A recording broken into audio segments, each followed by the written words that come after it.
Welcome again to everyone. This is the implications of shrinking cities on middle neighborhoods. I'm Marcia Nedland. I am today in this role. I'm one of Uh-oh.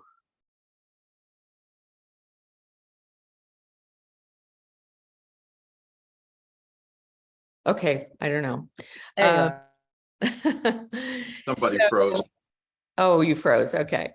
So what we're going to be talking about today is Alan Malik's new book, which you can see in the image. And but first, I'm going to just do a couple of slides about middle neighborhoods before we start hearing from Alan about his new book and how he thinks the implications of his new book, what they are for middle neighborhoods.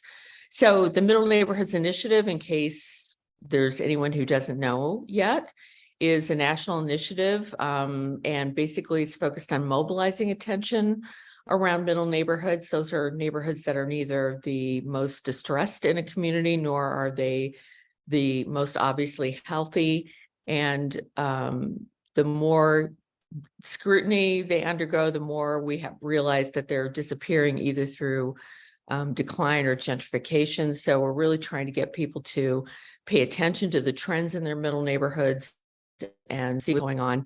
And then we have a community practice of more than 400 practitioners, policymakers, and researchers who are sharing strategies and insights and research so that we can all lift up the practice of helping to protect these neighborhoods and redirect their trajectories so that they continue to be places where American households can buy their first home and have good quality of life. This initiative is coordinated by the National Community Stabilization Trust and NeighborWorks America as a joint project with other partners. We have a steering committee of about 20 people. Also, we're filling some slots in our steering committee. So if anyone out there is really interested in the topic of middle neighborhoods and willing to do some monthly service on a national steering committee, we'd love to hear from you. Just email me, Marcia, at middleneighborhoods.org. So what is a middle neighborhood? I've sort of alluded to it. Neither the most distressed nor the healthiest. Mostly single family homes built for families with children originally. They tend to be still well more than 50% owner occupied. But if you look at that over time, in a lot of places, it's slowly eroding. The housing stock tends to be aging, but in acceptable condition. And we find that one of the overriding issues about the housing stock is that it's not updated to compete well for today's home buyers or to get as much value, as there really is in that housing stock in the long term. Except we have to subtract the COVID years out of that equation when everything, no matter what condition it was in, was selling at inflated prices. The one thing that's was super interesting to me about middle neighborhoods is that they tend to be more racially, ethnically, and economically diverse than either lower or higher income neighborhoods. To my mind, these are the mixed income neighborhoods that we're all trying to create when we're working in neighborhoods where poverty is more concentrated. And we have a stock of those neighborhoods right now. So keeping those going and keeping track of what's happening with them is really important. At our website, we just want to mention we have a mapping tool. If you've never looked at where the middle neighborhoods are in your community, this is one initial cut at looking at them. We have a number of different tests you can use on the sidebar about different ways of looking at income to get at what is middle income in your community. And it just highlights census tracts is a starting point for conversation. So today we have my friend and everybody's advisor and consultant on neighborhood strategy, Alan Malik. If you haven't read anything he's written, it would be a surprise to me. He's a prolific writer of articles and books as well. And so we are lucky to have him here talking about his most recent book, Smaller Cities in a Shrinking World, Learning to Thrive Without Growth. His current official position is Senior Fellow at the Center for Community Progress. And by the way, we're giving away a copy of his book if we're going to pull a random name from those who complete our evaluation at the end of this webinar. So what we're going to do is turn this over to Alan, and then after he completes his remarks, we'll open up for audience Q&A, and then we'll close out. So please do feel free to type any questions you have into the chat or the Q&A, and if they're easy, we'll, I may answer them along the way. And also, this is the most common question. Yes, these slides will be available. We'll send you a link to the recording and a link to the slide deck after the webinar is over, maybe tomorrow. Okay, Alan, thank you so much. You're always a good friend to Middle Neighborhoods, and we're really excited to hear more about how you are applying the principles of your book to Middle Neighborhoods. So take it away. Okay, well, thank you, Marcia. And let me share my screen. And let's see if that works. Ta-ta. Okay. It does work. It works. Technology wins again. Or we win. So what the book is about, and on its face, it doesn't seem to be about neighborhoods. And it isn't for the most part, but it really is. Because what I'm going to focus on today is not looking at the internal dynamics of neighborhoods so much as about how neighborhoods intersect with and interact with and are dependent on the larger world. A neighborhood is embedded in a city, which is embedded in a region, which is embedded ultimately in the world. And those relationships drive the future of neighborhoods. And so my thinking starts with the proposition that to really understand where your neighborhood may be heading, you really have to understand the bigger picture.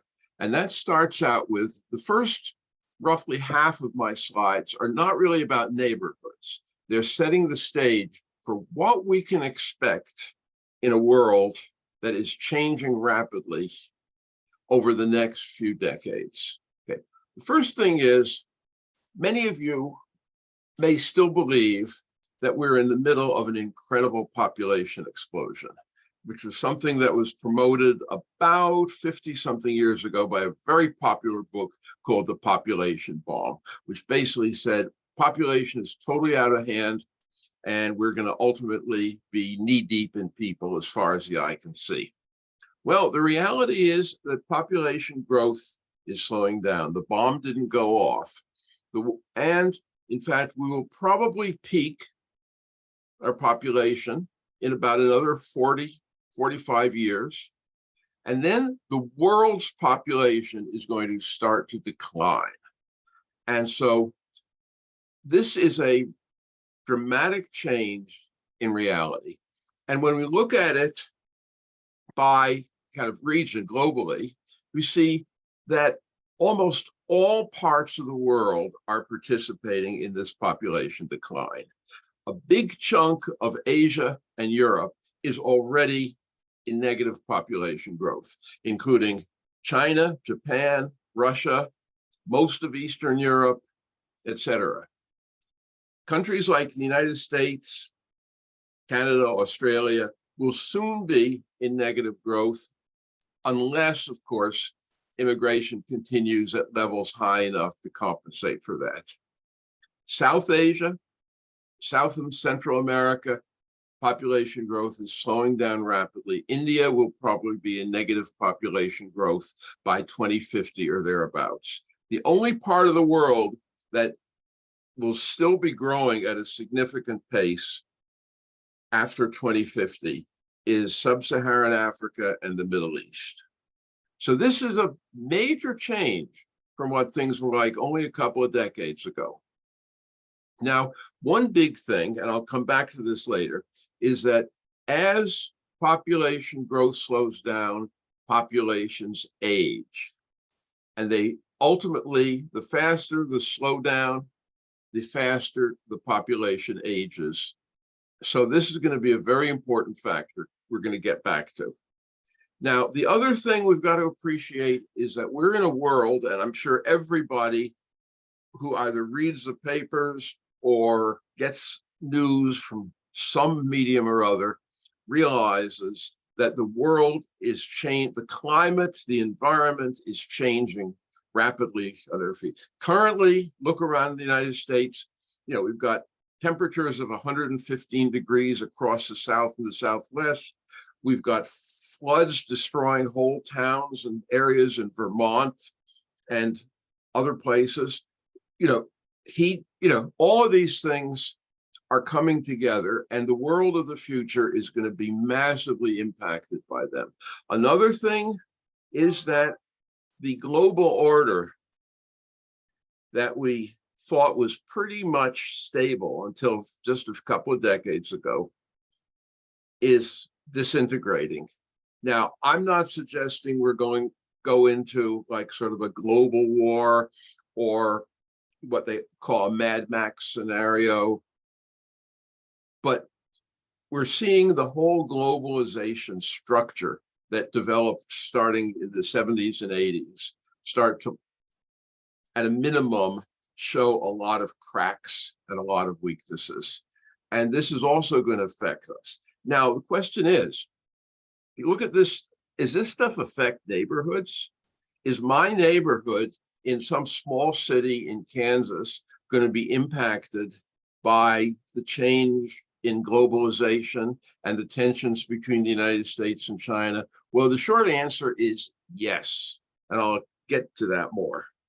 Okay, now if we look at the United States, depending on how much immigration we accept, and we know the United States has a lot of issues, like most developed countries, with immigration, and it's a big political third rail at the moment. Without immigration, we would be in negative population growth within less than a decade. Depending on the level of immigration, that'll be pushed off for some length, but the trajectory is downward. And as you can see from these headlines I pulled out of the papers, people are not happy about it. People don't like the idea that populations are going to start to shrink, but it's a reality. And if we look at the United States at the county level, the only areas that are growing at more than a modest clip are the blue areas. And as you can see, they are very concentrated in a relatively small number of places. Most of the United States is already starting to go into negative population growth.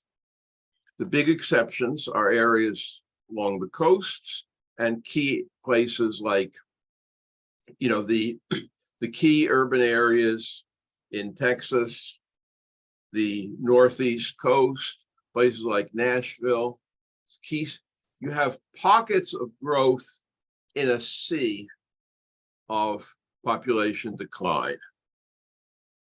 And so that is the larger reality that we're heading into, both in this country and in the rest of the world. Now, this has huge impacts because, it's not just a number. When you have slower population growth, we have an aging population along with climate change and conflict. We're going to start to see a lot of economic headwinds, reduced consumption, instability, reduced productivity. We're going to see more and more environmental crises. We're already seeing more and more environmental crises.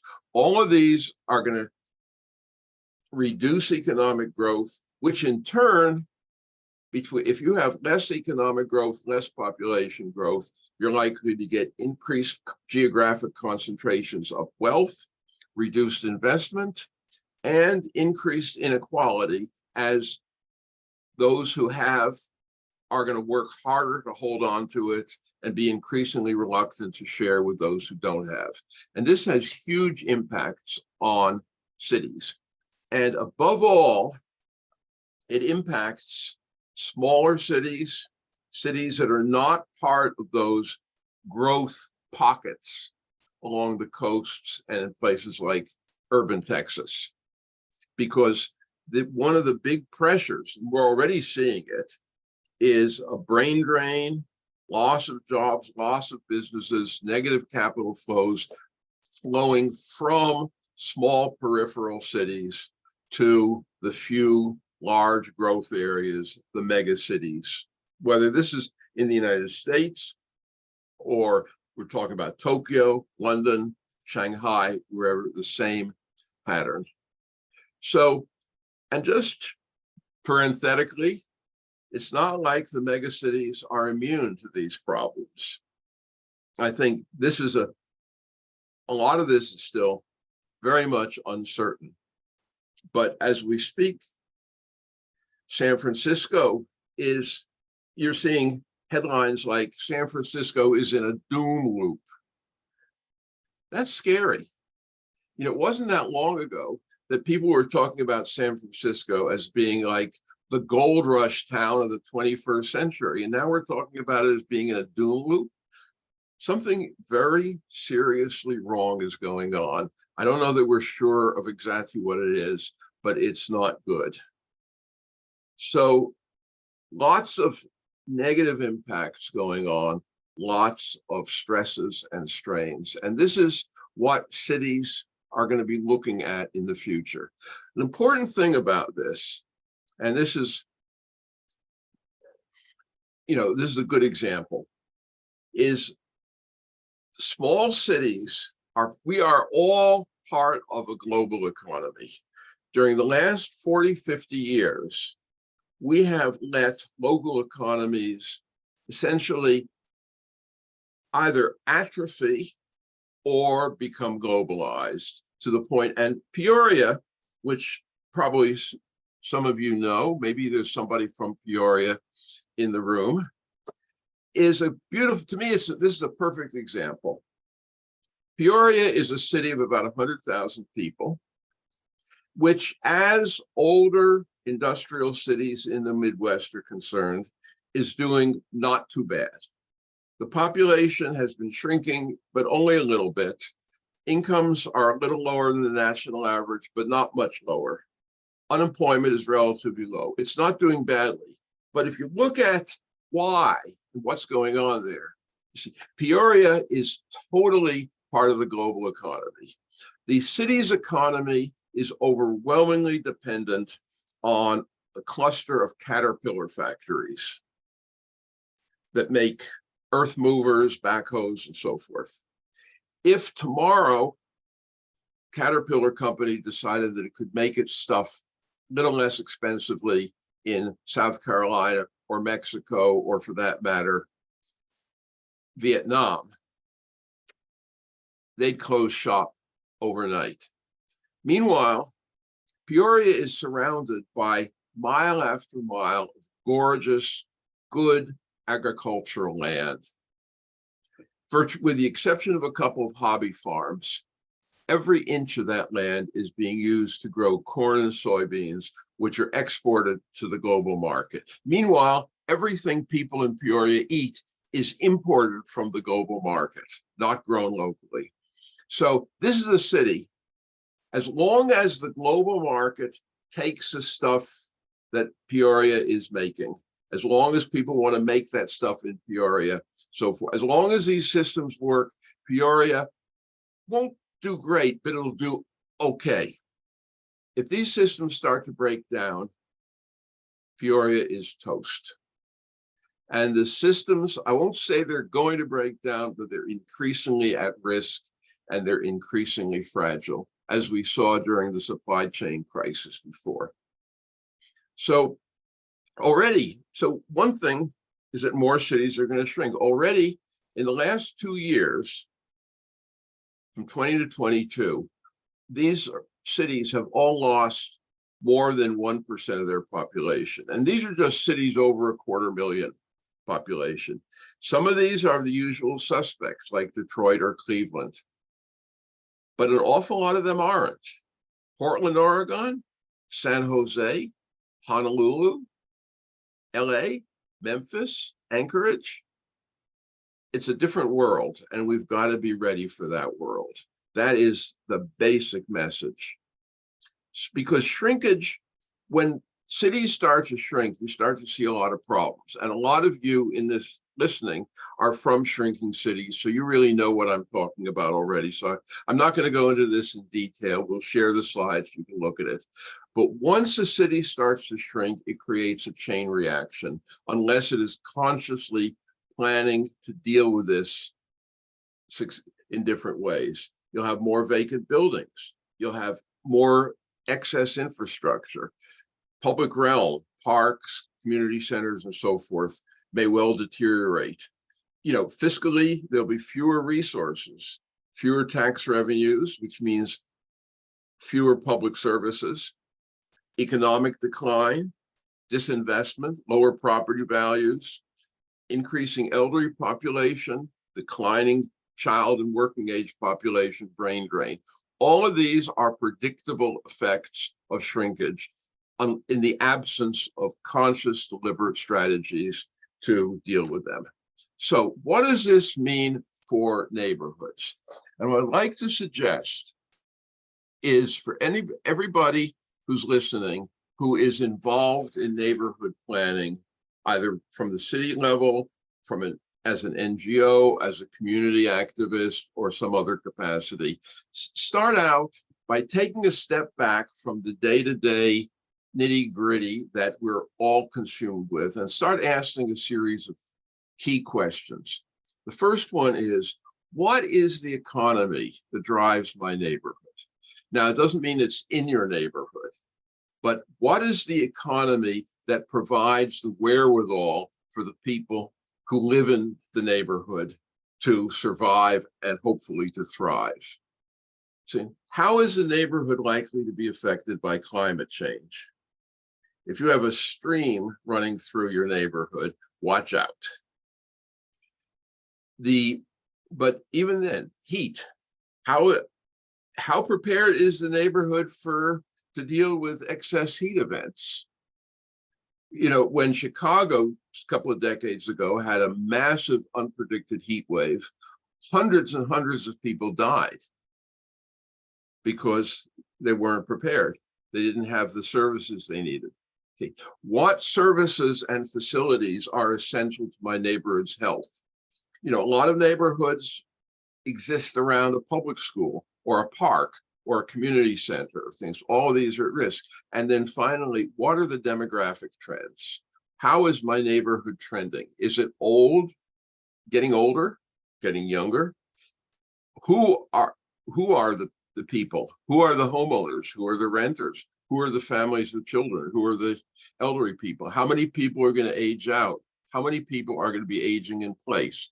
All of these are questions that you should know about your neighborhood, because these are what influences the neighborhood's future. Because if you start out, you know what's happening, what your neighborhood is dependent on in terms of the cities and the region's economic base. You can then start asking, how secure is that economic base for the future?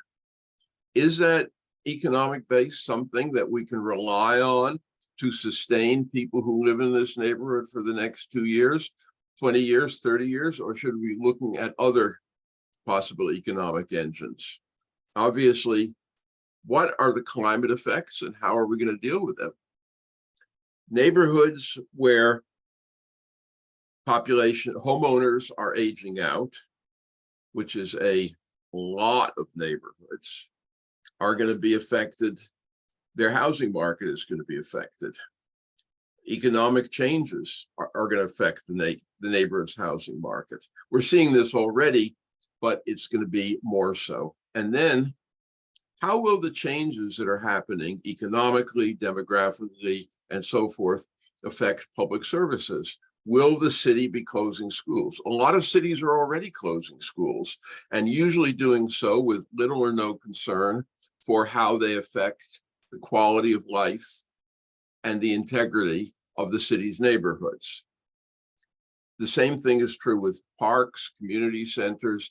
Will the city be providing the services for senior citizens that are going to be needed? Will the city be providing the services to deal with heat issues that are going to be needed, whether it's cooling centers, whether it's providing frail elderly people with air conditioning units? So all of these are issues that what I'm suggesting is this is the time to start thinking about how all of these factors are going to affect neighborhoods. And middle neighborhoods are going to be most impacted because, again, they're in the middle. They're not the areas that are greatest distress. They're not the areas that can basically, if you will, take care of themselves, but they are plugged into the city and the region. And if I haven't convinced you by now, neighborhoods are embedded in cities and regions. What is going to happen, what is already happening, and what is going to happen over the next 10, 20, 30 years in the city as a whole and in the region that the city is part of is going to largely determine the neighborhood's future. Now, I'm not suggesting that what one does at the neighborhood level, whether it's in terms of organizing, housing, and so forth, has no impact, but it all operates inside an embedded larger reality. And what that in turn suggests is that you start looking at it in context. One thing, by the way, that I thought this stuff I just started to look at, I wish I'd looked at this when I was working on my book, or I'd put in a whole section about it, is in the next, here, this is a prediction, in the next 20, 30 years,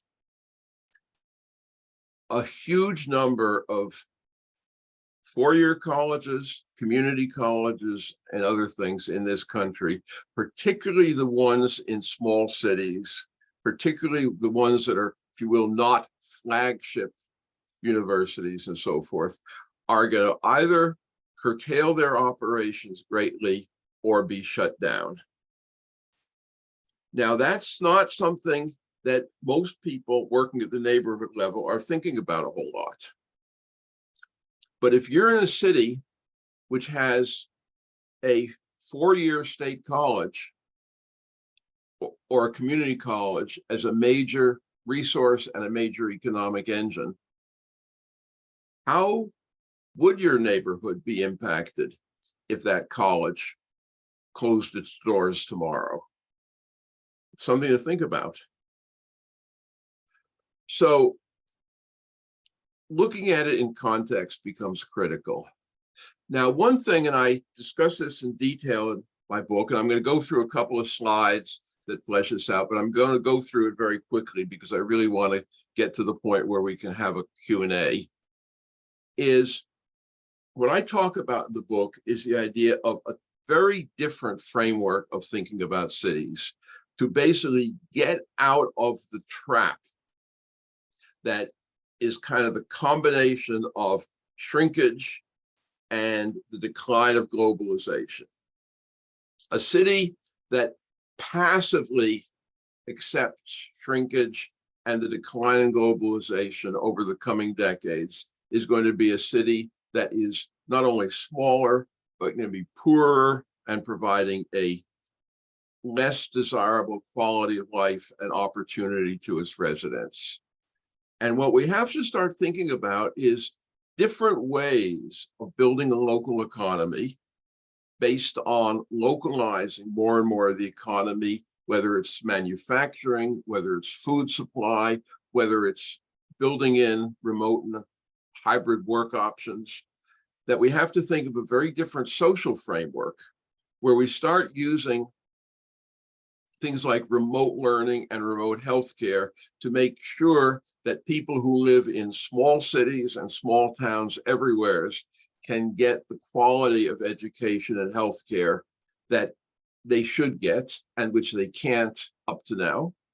We have to create age-friendly cities, cities where you recognize, where the elderly, I'm told I'm not supposed to use that word anymore, but being one, I figure I get a pass. The older people are actively part of the community, are integrated within the community, but also have the services and facilities they need. Also, because a shrinking city tends to have more vacant land, more vacant buildings, is start building in greening, climate resilience, and strong neighborhoods into the picture. And finally, one point I want to stress. Any project of this sort is not and cannot be a top-down project. There is no way the mayor of Peoria or Youngstown or anybody else can simply say, this is what it's got to be, you guys do it. The only way this can happen is if you have a community fully engaged in the process of making it happen. And that means local government, neighborhood and civic leadership, the business community, and the institutions, hospitals, universities, and so forth in the community. So I'm going to run through very quickly just to give you a flavor of what some of these things look like, and then try to wrap up with some key takeaways. Okay. They're urban agriculture, tree farms, parks, water parks. In this case, this is a water park that was created as part of a process of redirecting stormwater flow so it wouldn't overflow the local sewage system. I'll give this picture on the lower left. I love it. A person in the people who owned a nursing home in a small city in Oklahoma had an idea. They realized how much the people who lived there enjoyed having kids around. So they went to the local school district and said, if we pay the cost of creating a kindergarten facility for, I don't know, 50 kids or 100 kids in our building, will you staff it? Will you make it part of your system? We'll give it to you. And the school district agrees. And so now there's a kindergarten in the nursing home, and the kids and the older people interact all the time. And it's had an amazing effect on the quality of life, the quality of health, the general happiness level of the people who live there. And the kids seem to love it as well. So I can go on. I've got lots of examples. This picture in the middle, would you believe you can buy something like this for about $25,000, put it on a workbench, and make almost anything from car parts to notebooks to prosthetic hands? Well, the answer is yes. And then finally, it's ultimately about bringing the community together, creating the kind of public realm that people want to be part of, building strong neighborhoods, creating public art, creating vehicles for people to participate in governance. Again, cities have to change, but they cannot change through a top-down process. So, key takeaways. First, cities and regions need to diversify their economies, and they can do that by taking advantage of technology. And they have to be able to adapt to demographic change. There are going to be fewer school children, fewer traditional college students, but more older people. And cities have to adapt their institutions and their frameworks to recognize this reality. These things, and by the way, in case somebody's thinking about what we got to do is just convince people to have more babies so we can stop this nonsense, ain't going to happen. I could explain in great detail why, but take my word for it at this point. These changes I'm talking about are baked in to our demographic future. They are not going to change by more than a couple of small blips. Secondly, again, I can't say it too often. Change needs to be a process that engages everybody. Because if you have large parts of the community that are not engaged in the change, haven't bought into the change, don't want to be any part of it. It's not going to happen. It's simply not going to happen. And what that means for neighborhood advocates, and this is where I'm really suggesting a different way of thinking about your role as an advocate. I mean, most neighborhood advocates basically, and rightly so, see themselves as advocating for their neighborhood, getting more resources for their neighborhood, making sure that their neighborhood is represented, making sure that their neighborhood gets their fair share of whatever. What I'm saying is you've got to go beyond that. Start engaging with the larger future of your cities and your regions, not just your neighborhood, because ultimately the success or failure of those larger efforts is going to determine to an extraordinary degree what the long-term future of your neighborhood is going to look like. So thank you. And if you would like to get my book, which I hope you would, and for 30% off, which is not bad, if you go to islandpress.org, and put in the discount code, webinar, you will get a 30% discount on this book. So I strongly recommend that you do. I think it's worth reading. It's not too long. It's well written. Yay. And again, thank you for listening. And now I look forward to answering your questions, or at least as many of them as I can in the next 15 to 20 minutes. Thank you so much, Alan. That's so fascinating. I'm going to ask a couple of questions while we're waiting for more questions to come in, either to the chat or to the Q&A, guys, wherever you like. You know, I saw these slides before they went up today, and I thought that your questions about how we should be thinking, you know, the questions we should be asking about our neighborhoods now and thinking about their future, I really wish that we had all done that a long time ago. I did grow up near Peoria, and I worked there a lot. I lived there for a few years before I moved out of state. And one of the things that I shared with Alan, I'm speaking now to the audience, is that, you know, that was the air we breathed. We had no perspective on the extent to which our economy was completely dependent on the global order. And it, you know, every now and then we'd have a terrible bust in the economy because, you know, the power of the dollar changed against, you know, the yen or something. And so I think one of the things that's really important is to help people have perspective on how their economy is or isn't tied into the global economy. So I guess one of the things I toss out to the audience is to type into the chat, like, to what extent do you think people who live in your community, and I mean your larger community, maybe not even just your neighborhood, have a grasp on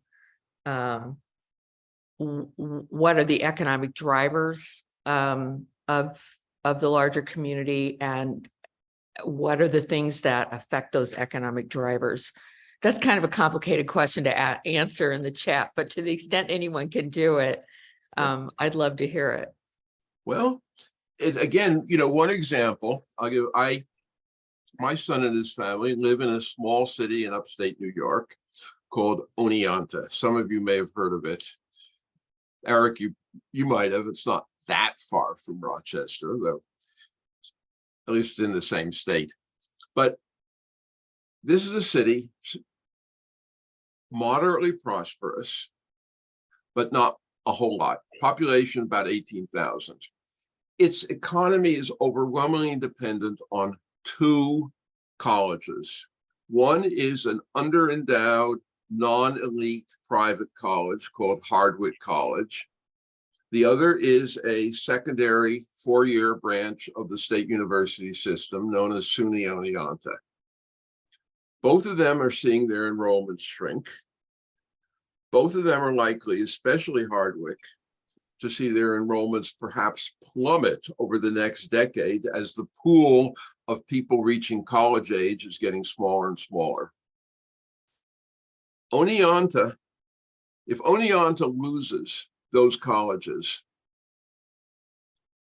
Oneonta will have to find something else as a way in the way of an economy, or else I don't see how it can continue to function. I mean, it'll still exist. I mean, there will always be people there, but as in a lot of other places in the United States, it could easily turn into a community that is impoverished and all but totally dependent on food stamps, Medicare, Medicaid, housing vouchers, Social Security, which ultimately could become the economy, but which is a subsistence economy at best. So That's a great example. I'm thinking about, I'm living in Tucson now. Obviously, the environmental issues are crazy with the heat factor. But also I'm kind of aware, as you were talking about, the questions of thinking about on what economies is your neighborhood dependent. I mean, for me, it's construction. To give up the construction industry in this state would be a real challenge because it's a huge economic driver, growth. But also I live a mile from a university, and the defense industry is huge, in particular where I live. But we're getting a few questions. yeah, Go ahead. Yeah. Sorry, one thing about that's a good point, because the construction industry in Arizona, which is huge, is huge because so many people are moving to Arizona for reasons that, frankly, I find totally incomprehensible, but whatever. I mean, that's not my issue. That's, as they say, it's beyond my pay grade. But the fact is, as long as hundreds of thousands of people are steadily moving to Arizona, you've got a strong construction industry, which in turn fuels all kinds of other stuff. If people stop moving, that could go. And there have been times when there have been dips in that, and that's the only reason I know how dependent this state's economy is on construction, because if there's ever a hiccup, it becomes a real problem. Okay, So let's turn to some of these questions. Well, I just want to share that Patricia McQueen says she answered my question. According to what she's seen in social media posts like Nextdoor, the focus people have is on their neighborhood and not on the larger economy or its drivers. They're not aware that the private 4-year university near or in their neighborhood will be shrinking, and that they have and they in fact have a negative perspective toward the university. That's a funny thing. Universities in small cities are not always popular. I mean, the students tend to be unruly. They take up a lot of housing, and which is then not available to people, home buyers, or they can, it can really undermine neighborhoods. They're seen, a lot of people see them as elitist institutions that don't connect them and so forth. Yet they're a critical part of the economy, and you should see. One thing I'd like to turn to, here's a comment from Anthony Simone. Yeah. Because I think this is really important. I am not saying that it's about having more people. As I said, I think this is really important. I don't think we're going to have more people. We're not going to, for the last 100 years, off and on, different countries have tried to get people to have more babies and to increase their population growth, starting in the 1930s.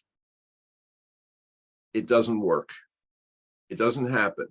When a society gets to a certain point in terms of prosperity, urbanization, and very much women's education and work opportunities and things like that, birth rates go down.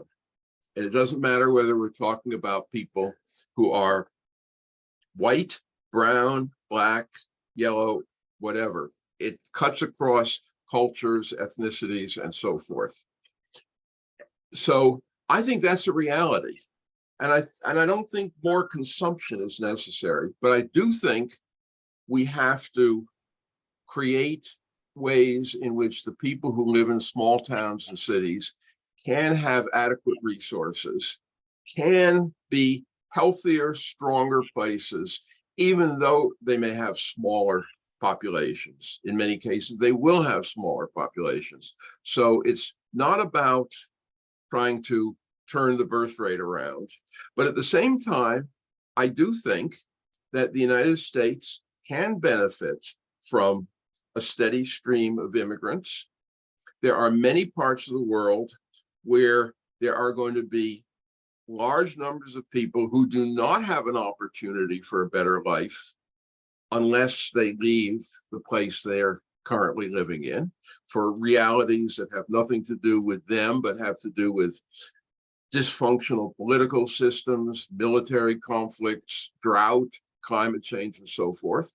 I think enabling more of these people to immigrate to a country like the United States, which is capable of absorbing that population and will need a larger workforce to support its older population in the future, is basically a sensible and appropriate thing.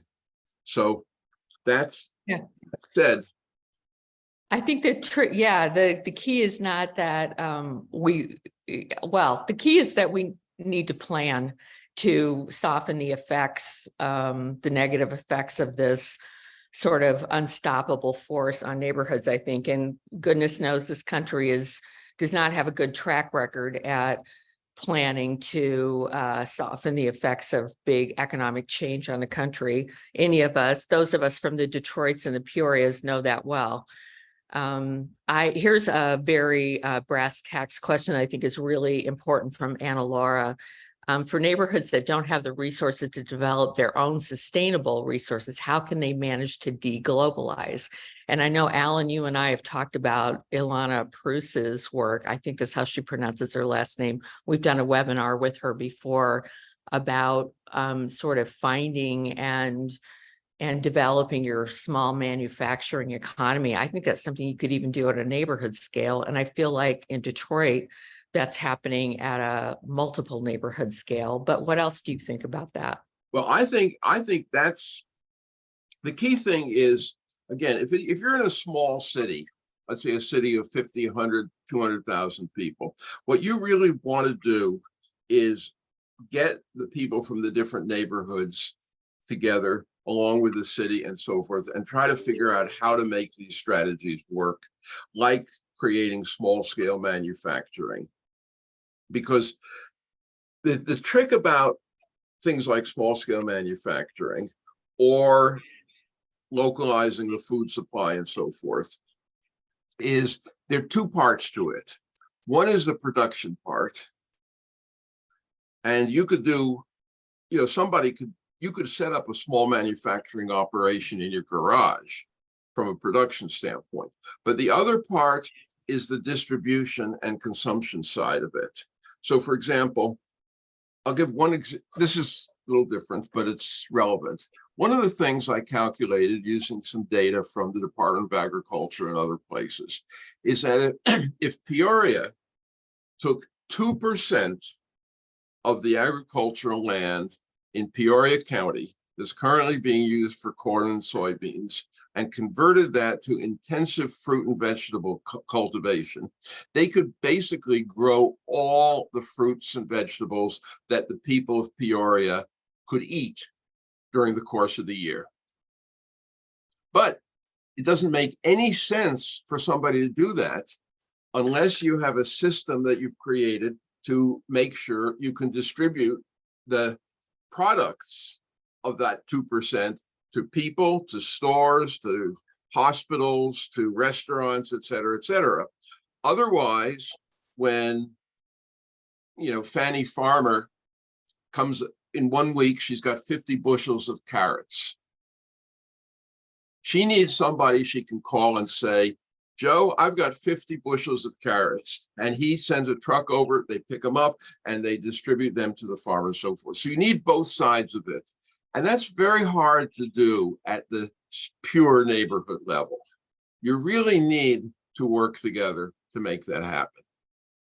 And I would suggest that there's very likely is sort of a parallel universe to your housing or neighborhood one, if that's what you're involved in, that is thinking about food systems in your local region and is already trying to work on that. And you need to just look for them and find them. Yeah. I am often surprised, like if it isn't on my radar, it usually turns out it's on somebody else's, and I can latch onto that. Absolutely. Yeah. If anyone can remember the name of Ilana's book, I definitely have it kicking recommend it around too. here somewhere, Okay, so you I'm can not find sure. that book. I'm not sure I can- Becky, Recast City, Jennifer says it. Yeah, it's Recast City. That's a good book. And when she says small manufacturing, she's talking about like home-based businesses and stuff like that. And it's very inspiring to listen to her or to read what she says about how it doesn't take a mastermind to start to organize that kind of production and locate it and grow it so that it becomes something that is, it may not be, it's not going to be the main economic driver of your local economy for a while, but it's going to make a big difference in people's local, Right. regular lives. Yeah, and these things can grow. We already have, a lot of cities already have what are usually called maker spaces, which are large buildings, often repurposed factories or warehouses with a variety of these different types of machines and equipment and supplies and so forth. But they tend to be, today, they tend to be niche kind of things where people use them to make specialty products, jewelry, whatever.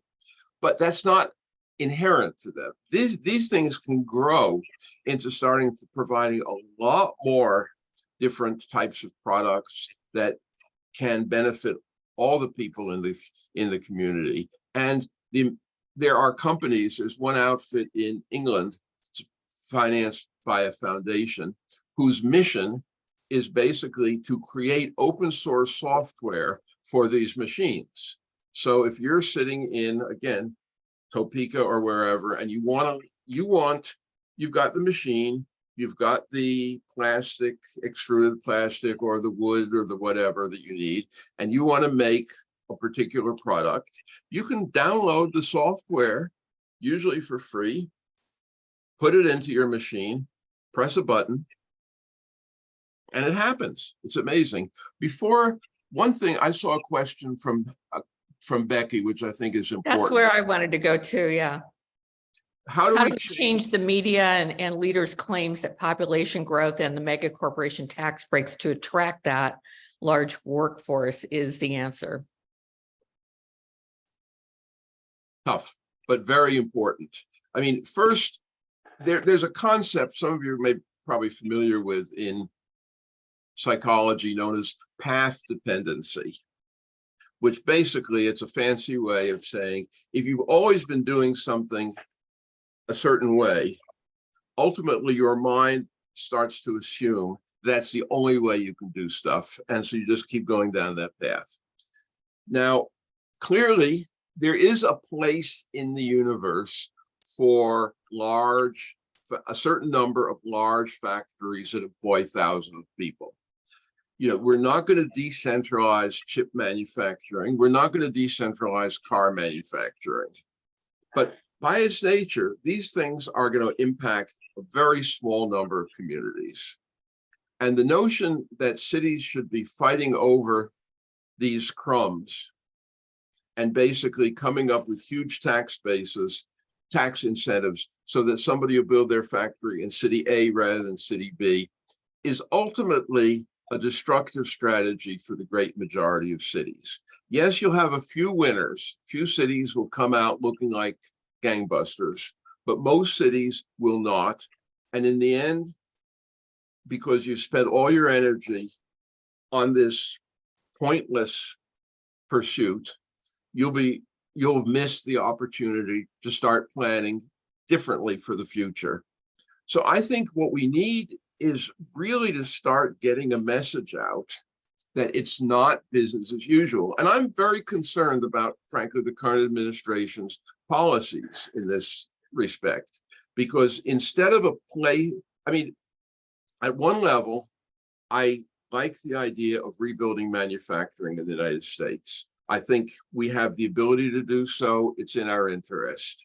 At the same time, I think the focus on kind of mega factories and mega investments is not an effective, appropriate strategy for the great majority of American places.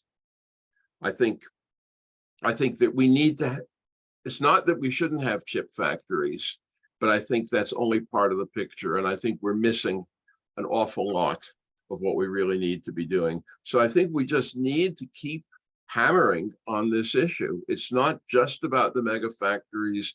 It's not about the mega tax breaks. We're not going to get population growth except through immigration, and then only to the extent that that's manageable. And, reality is complicated, but I think it's really important to stay real and not give in to what are essentially becoming fantasies. Yeah, I've certainly worked, I bet Becky has too, and I bet that's why she poses the question. I've worked with communities where, I can't blame them, they basically, there's so many communities that have a workforce that is dislocated and needs to go to work tomorrow. And the only thing they know how to do is a manufacturing job in the old school definition of that, the end. And so that's what they're focused on. I think I really understand that. I think we just have to be willing to start to work on, in a parallel track on developing this alternative so that at some point people can see that it really is the way to go. I wanted to just do a time check. We were planning to do this for an hour. If Alan, are you able to go over for a few minutes? I can go over for a few minutes because there's at least one question here I'd really like. You really want to do. So we're going to answer a few more questions before we wind up. If anybody wants to stay around them, Alan, which question did you want to? Okay, I thought this was the question about UBI, or universal basic income. I am very lukewarm on UBI as a strategy, especially as a quote solution to a lot of the problems. And I think there are a couple of reasons. First, as a supplement, as a modest supplement, it obviously can make a difference in people's lives. If you're existing at the edge, as an awful lot of lower income people are, getting even a small amount, even a couple of $100 extra a month is a huge thing. So I don't knock that. But number one, as an alternative to work, as a way of supporting the population, simply, we cannot afford to create a UBI system at a level that is meaningful to people, number one. Number two, I think it misses a critical point. Work is an extremely important part of what gives people meaning in their lives. Obviously there are people who from a philosophical standpoint would say that that's not a good thing, but I think it is a good thing. I think people want to be productive. People want to feel that they are doing something that makes a contribution to the world, even in a small way, whether that's working in a nursing home, taking care of people, whether it's serving patrons at a Target, whether it's working in a factory, which even when it's unpleasant in many respects, still people come away with a tremendous sense of pride for what they're accomplishing. I think most jobs contain the potential for meaning, and that's an important part of life. And I would much rather see programs that try to build on to work and, if need be, supplement pe people's resources who are in low-wage jobs with things like earned income tax credits and other things like that, which is similar, not that different, as well as in places that are starting to see their external economy erode, if you will, creating programs where there's public funding for people to work in jobs that benefit the community. We need more, we're going to need more resources to provide decently for our older population. We'll need more resources to maintain our cities and our quality of life, whether it's parks, community centers, whatever. So I think we really need to think about future economies, starting with a work-oriented thought rather than a essentially, we'll give you a chunk of money and you can sit around. I don't think that's what people want. On a somewhat different topic, the issue of climate change, I did want to call out and see what you think about this. You know, there was $38 billion, I think, in that infrastructure bill that is going towards things about, you know, they probably aren't calling it climate resilience, but energy efficiency and climate resilience. And I know vaguely that Department of Energy is working furiously to figure out what the programs are to get that money out on the street. And it's a lot of it's going to take the form of, you know, money that's available in some form or fashion to help update the nation's housing stock around this. And in fact, we're having a webinar with someone who's working with DOE on these programs in September. But I feel like this is one of those opportunities like the neighborhood stabilization program, Alan, where there's a chunk of money out there. And if we can take advantage of it right now, we should really be paying attention. Do you have any thoughts about that? Well, not on the program specifically, but as a general proposition, I think there's a lot of money in the federal government as a result of the Infrastructure Act, building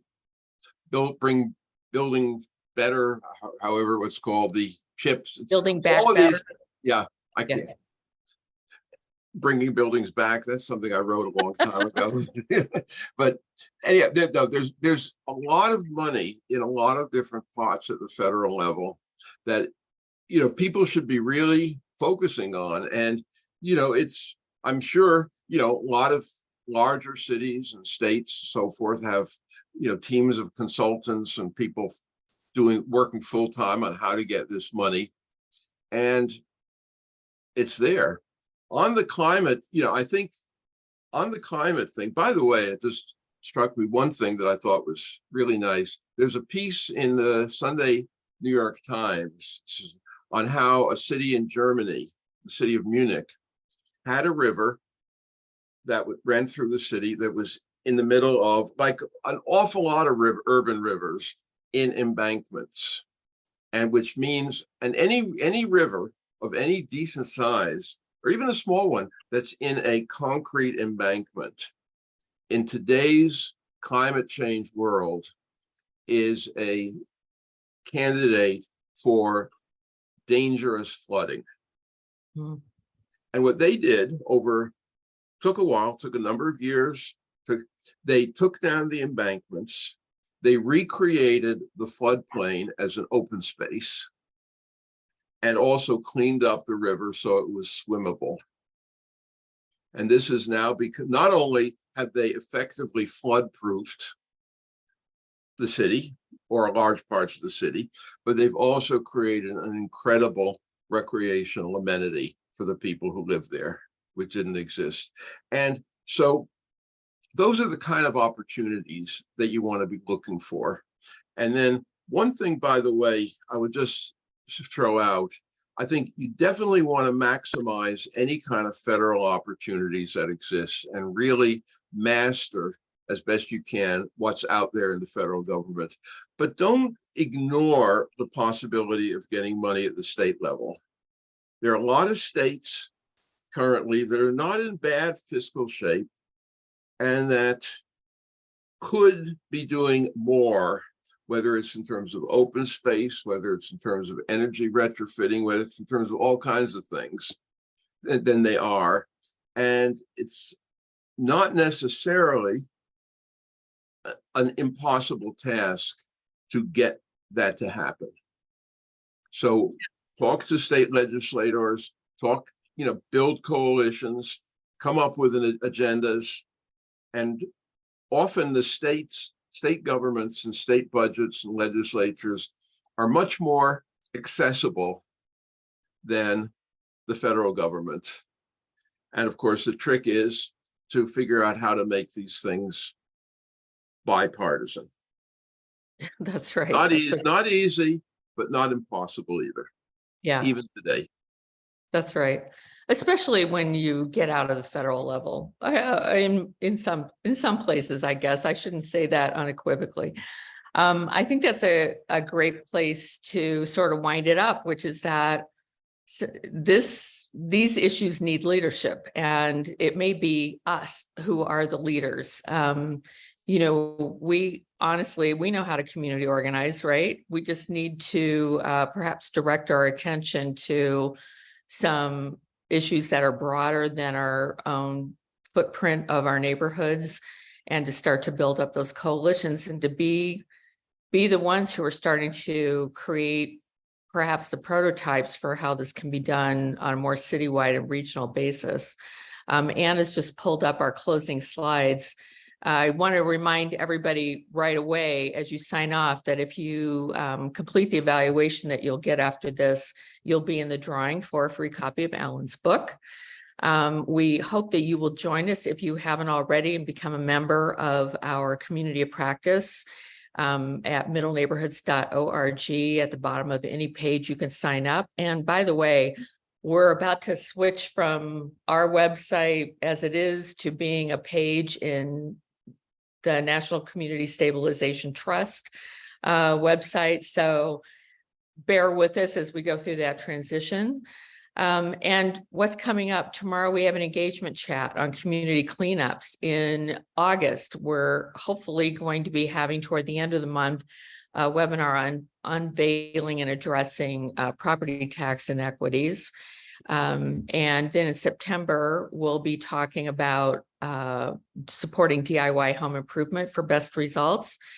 And this one, which is also super important in the context of what we've just spoken about, is retrofitting middle neighborhood housing stock for energy efficiency and climate resiliency. That'll be with Eric Hangen, who has been working with Department of Energy on these issues. Always check out our partner Center for Community Progress on their Cornerstone webinar series, which is a great series. And I think that might be it for us. Always email us if you have ideas for webinars, case studies, news stories you'd like to see. Fill out the webinar and we will be seeing you at our next webinar. Thanks, everyone. And thank you, Alan, so much for being so generous with your time and your thoughts about this. Thank you, Marcia, and thank you all.